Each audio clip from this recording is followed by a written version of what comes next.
You're watching Northern Crimes. The Pacific Northwest is a land of striking landscapes, where towering evergreens and mist-shrouded mountains stretch endlessly toward the horizon.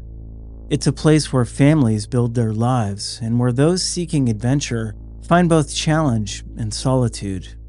Yet beneath the mist lies a deeper mystery, one that has haunted this region for decades. Scattered across this vast expanse are cases of unidentified women, lives cut short, names erased, stories left untold. Who were these Jane Does, and how did they come to be forgotten? Each clue offers a glimpse into a life once lived, yet the answers remain just out of reach. This is the true story of the forgotten Jane Does of the Pacific Northwest, and this is Northern Crimes.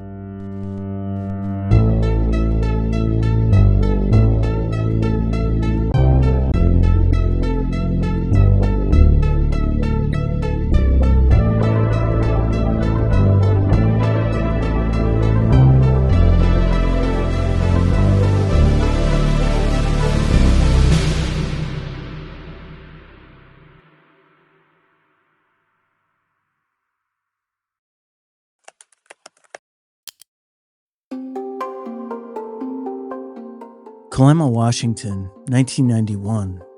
Along Interstate 5, nestled in the shadow of Mount St. Helens, a fiery crash erupted, leaving 2 lives tragically cut short. Among the victims was an unidentified young woman, later named Helen Doe, whose story remains a haunting mystery. Who was this woman, and what led her to this fateful journey? On May 14, 1991, 26-year-old Lester Harville, a long truck driver from Missouri, was nearing the end of his cross-country drive to Tacoma, Washington. Known for his routine habit of picking up hitchhikers, Lester was reportedly traveling with a female passenger, described by witnesses as a petite woman with long, dark hair pulled back into a ponytail. She was last seen at a Tacoma truck stop wearing a black cowboy vest, a gray shirt with possible pink accents, and a feather earring. Though no one knew her name, her appearance stood out. Witnesses recalled her slender build, high cheekbones, and the gap between her lower front teeth. Her ethnicity was uncertain, though many believe she might have been Native American or Hispanic. These fragments of her identity would later serve as vital clues in the effort to uncover who she was. That afternoon, as traffic slowed on I-5 near Kalama, Lester's semi-truck, loaded with cargo, failed to stop in time and collided with another truck. The impact was catastrophic. Both vehicles burst into flames, fueled by ruptured fuel tanks and highly flammable cargo. Lester and his passenger were trapped in the inferno, leaving behind a devastating scene for first responders and witnesses. While Lester was quickly identified through his trucking company, the woman traveling with him presented a far more complex mystery. Severely burned and without any personal belongings, her body offered few immediate clues. Initial autopsy reports suggested she was between 17 and 29 years old, standing 5 feet to 5 feet 4 inches tall, with severe scoliosis that may have affected her gait. Her dental records revealed extensive dental work, including a root canal and multiple fillings, which hinted at access to dental care during her lifetime. Over the years, investigators meticulously traced Lester's route using fuel receipts, mapping his journey from Missouri to Washington. Despite their efforts, no concrete leads emerged about where he may have met his passenger or her origin. In the absence of a name, she was initially referred to as, quote, unidentified remains, before being posthumously named Helen Doe, a nod to Mount St. Helens, near the site of the crash. In 2014, over 2 decades after the crash, Helen Doe's case was revived with modern forensic techniques. Her remains were exhumed from the unmarked grave, and DNA was successfully extracted. Despite being entered into national databases, no match was found. A forensic artist was brought in to create a reconstruction of her face based on her skull. Witnesses from Tacoma confirmed the likeness of the sketch to the woman they'd seen with Lester on the day of the crash. Investigators distributed flyers featuring the sketch along Lester's route, hoping someone might recognize her. They also explored connections to missing persons cases, considering possible matches like Deanne Saccone, Carlotta Sanchez, and others. Still, Helen Doe's identity remains elusive and her case unsolved. Helen Doe's story reflects the heartbreak of unidentified remains and the unanswered questions they leave behind.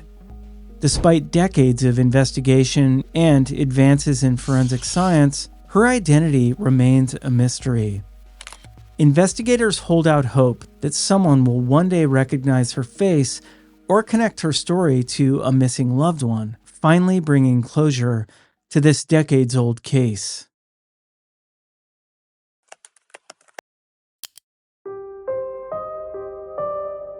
Oak Grove, Oregon, 1946. A quiet spring evening along the Willamette River took a sinister turn when 3 walkers stumbled upon a burlap sack floating in the water. Inside was not the lost cargo they might have expected, but the dismembered torso of a woman. This gruesome discovery sparked one of the most chilling and enduring mysteries in Oregon's history, the case of Oak Grove Jane Doe. The investigation began with the initial discovery on April 12, 1946, near the Wisdom Light Moorage south of Portland. A burlap sack tied with rope and wire contained a woman's torso wrapped with articles of clothing, a dark sweater, long underwear, and a tweed overcoat. Early examinations suggested the woman was in her late teens or early 20s. However, further analysis by a pathologist later revealed she was likely a middle-aged woman, around 40 to 50 years old, standing between 5'2" and 5'4" and weighing 140 to 150 pounds. She had light brown hair streaked with gray and wore dentures, which became a key clue in the case. Investigators were perplexed by evidence that pointed to possible pre-mortem injuries. The torso showed signs of burn marks, suggesting the victim may have endured suffering prior to her death.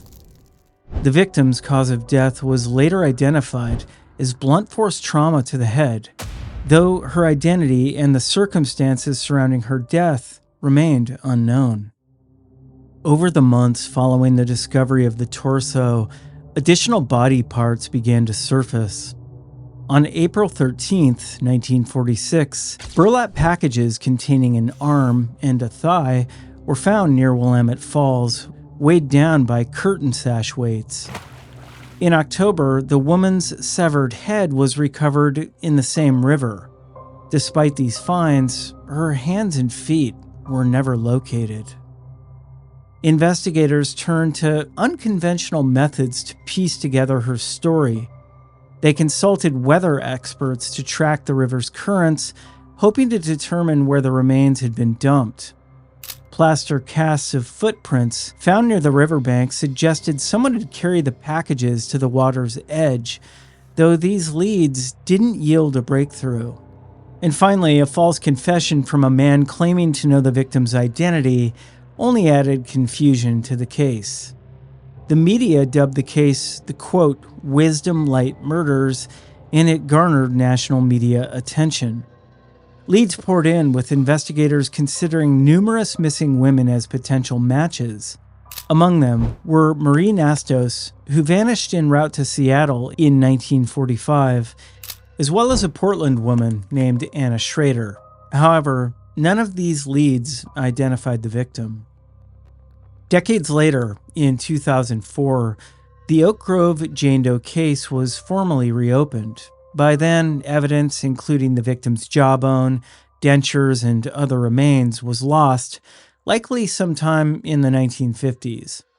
With modern forensic methods unavailable, the case grew colder, leaving investigators and local historians to rely on archival records and circumstantial theories. Crime authors J.D. Chandler and Joshua Fisher speculated that the victim might have been Anna Schrader, who I mentioned before, who disappeared around the time the body was discovered.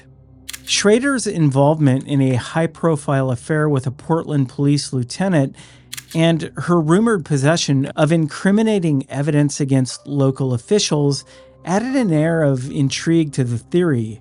Yet, without physical evidence, the connection remains speculative. The Grove Jane Doe case remains one of Oregon's most haunting unsolved mysteries.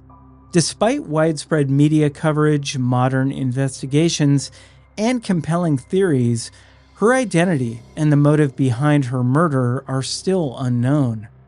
This tragic discovery along the winding Willamette River serves as a somber reminder of the many stories left untold, waiting for the breakthrough that could finally bring closure.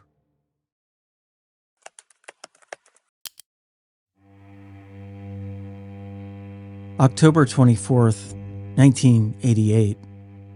In the dense woods north of Elma, Washington, a mushroom hunter stumbled upon a jawbone in a remote area near Vesta Creek. Initially, uncertain of its origin, the hunter noticed a dental filling and realized this was no ordinary find.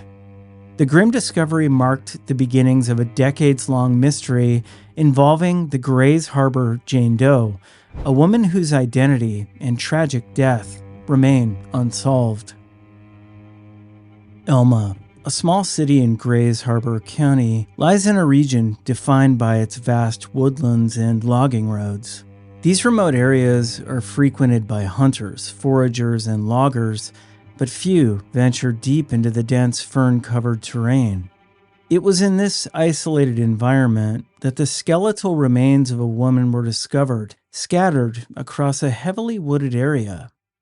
Authorities determined the remains belonged to a female, aged between 25 and 40 years old, of a medium to stocky build. She was petite, standing between 4'10" and 5'2" tall, and weighed around 100 pounds.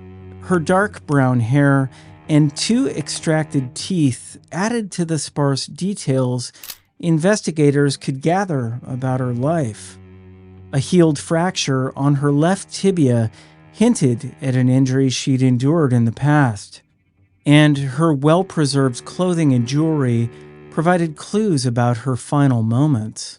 Among her belongings were a men's blue Loren Scott shirt, black Venezia pants, and blue slip-on shoes that appeared almost new. A floral patterned blouse added a delicate detail to an otherwise harrowing discovery. 2 unique pieces of jewelry, a pearl ring sold by Avon in the winter of 1981, and a gold-tone earring adorned with 5 sapphires, became focal points for investigators seeking her identity. The investigation quickly revealed that Grays Harbor Jane Doe had been the victim of a violent crime. A gunshot wound to the head was determined to be her cause of death, and the positioning of her remains suggested she'd been killed at the location where she was found.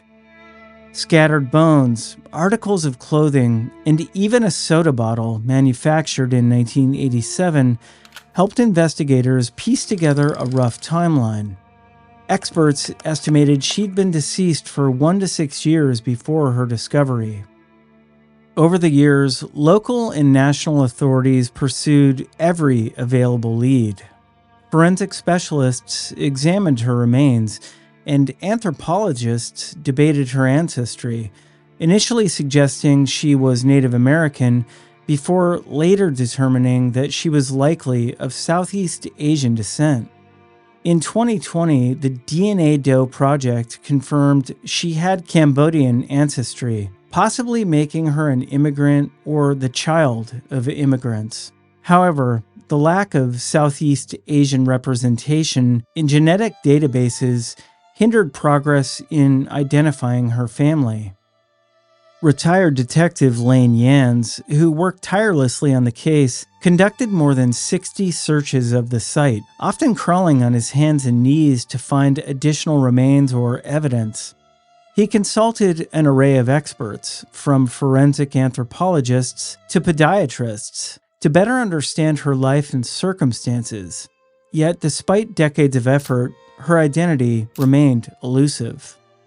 The story of Grays Harbor Jane Doe highlights the enduring challenges of identifying victims from underrepresented communities. Her case stands as a testament to the dedication of investigators who refuse to give up, even after decades. As new technologies emerge and awareness grows, there's still hope that one day Grays Harbor Jane Doe will be returned to her family and the truth about her tragic fate will finally come to light.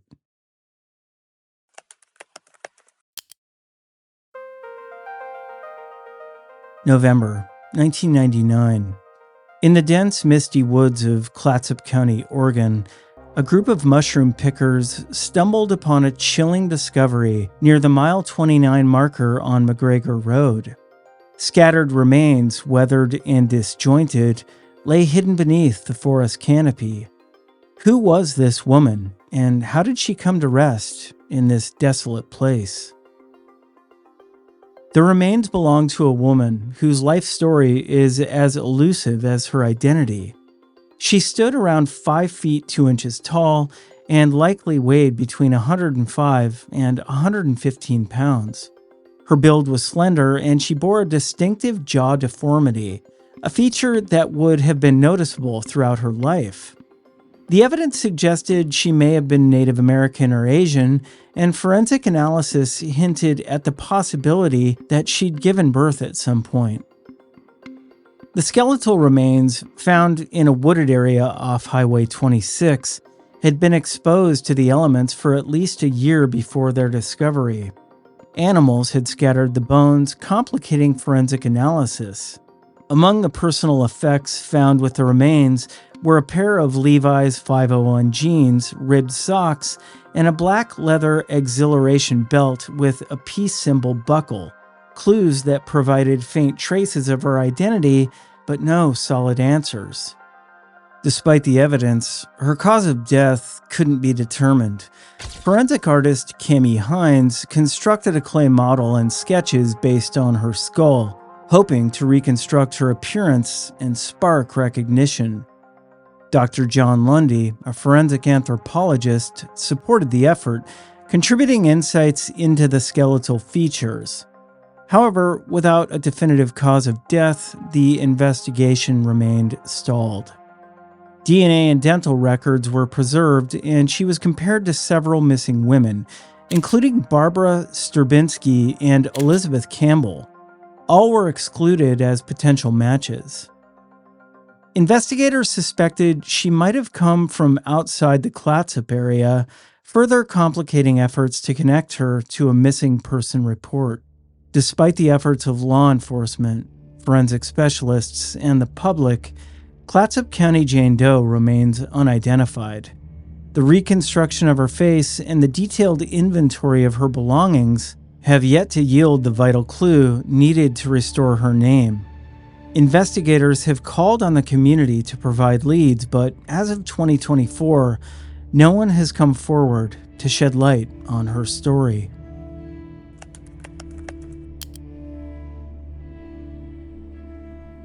August 10th, 2000, Vancouver, British Columbia. On a warm summer morning, a woman in a heavy tweed coat climbed onto the guardrail of the Arthur Lang Bridge. In full view of passing drivers, she stepped off the edge, plunging 9 meters to the Southwest Marine Drive off-ramp below. Though 2 witnesses rushed to her side, the woman, known only as Sarah, would succumb to her injuries a short time later. Her identity remains a haunting mystery. What little is known about Vancouver Jane Doe comes from fragments of her life pieced together by police and social workers in Vancouver. Shelters and soup kitchens in the downtown east side remembered her face.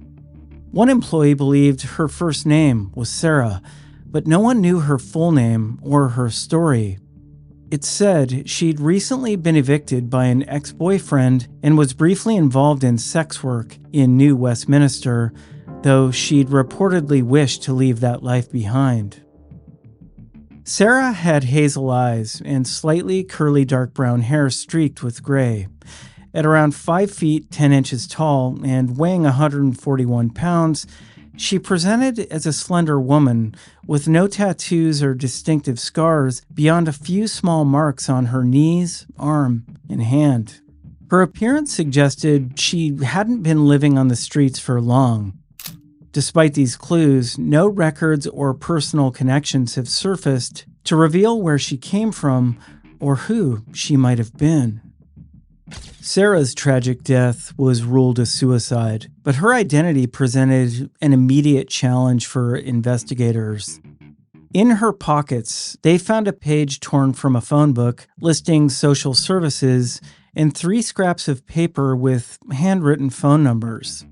These leads were traced to various locations in British Columbia, including Abbotsford, Port Coquitlam, and Whistler. One number belonged to a man named, quote, Buzz, who recalled meeting Sarah in New Westminster, but didn't know her last name. Attempts to connect Sarah to missing persons databases yielded no matches. Shelters in Vancouver and surrounding areas remembered seeing her in the weeks leading up to her death, but no one had detailed information. An employee at the Queens Avenue United Church Soup Kitchen thought Sarah might have visited their facility 3 weeks prior, yet even this lead failed to uncover her identity. Police explored every available avenue, including reconstructing Sarah's face for public circulation. Forensic artists created computer-generated images and posters featuring her likeness, which were distributed across the region. Sadly, these efforts also led nowhere. Sarah was buried in an unmarked grave at Mountain View Cemetery in Vancouver, alongside other unidentified individuals. Despite the exhaustive work of law enforcement, coroners, and social workers, her case remains unsolved. Advances in forensic technology like genetic genealogy could one day provide answers. However, as of now, her true identity and the life she lived before her final moments remain shrouded in mystery.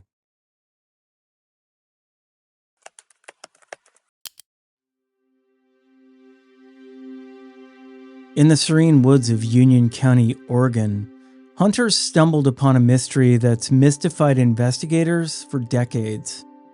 A shallow grave, unearthed on a quiet summer morning in 1978, held the skeletal remains of a young woman and a tragic secret. Buried alongside her were fetal remains, a chilling reminder of her untold story. To this day, she remains unnamed, known only as the Finley Creek Jane Doe. The discovery of Finley Creek Jane Doe was made on August 27, 1978, near the Finley Creek cow camp close to Elgin, Oregon.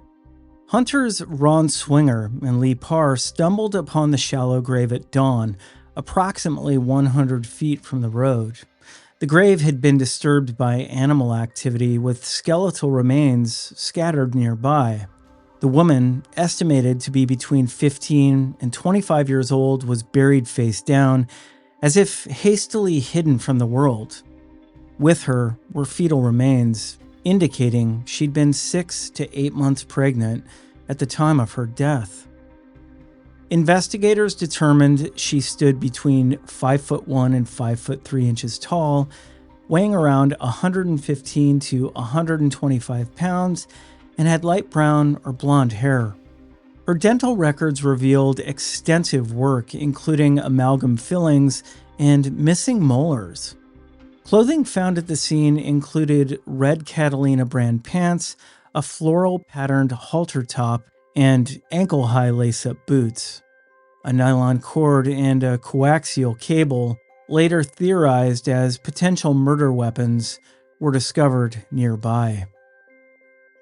Finley Creek Jane Doe's death was shrouded in mystery from the beginning. Investigators speculated she may have died between 1970 and 1975, potentially as late as 1976.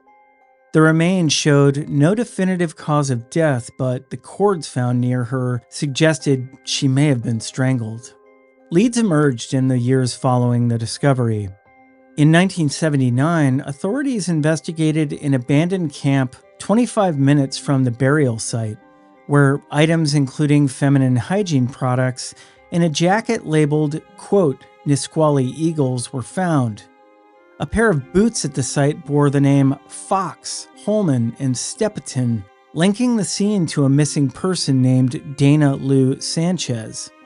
However, later records revealed Sanchez was alive after 1976, eliminating her as a potential match.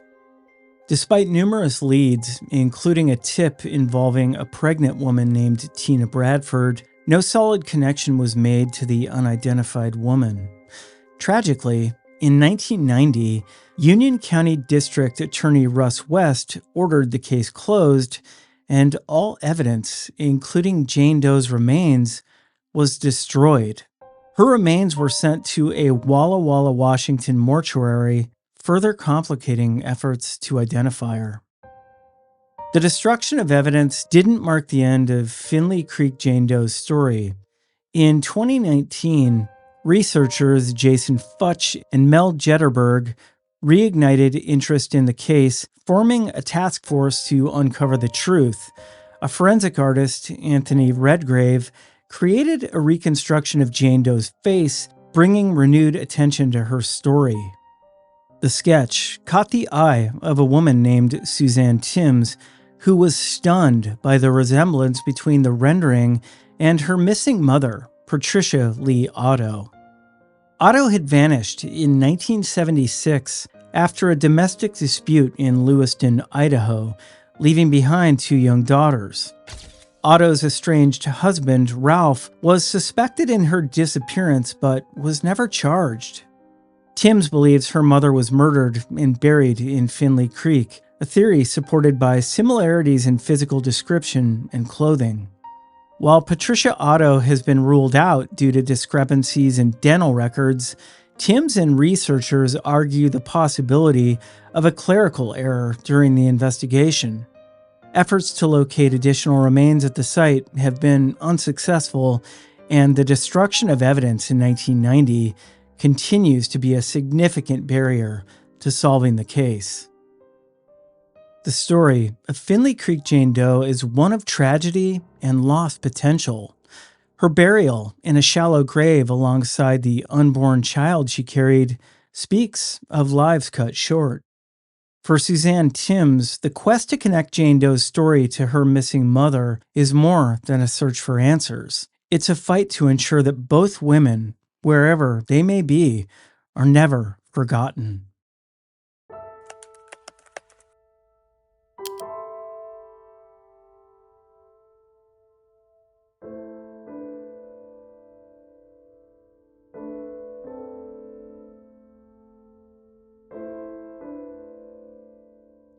On a spring day in 1995, skeletal remains were found in a quiet ditch outside the small village of Carbon, Alberta.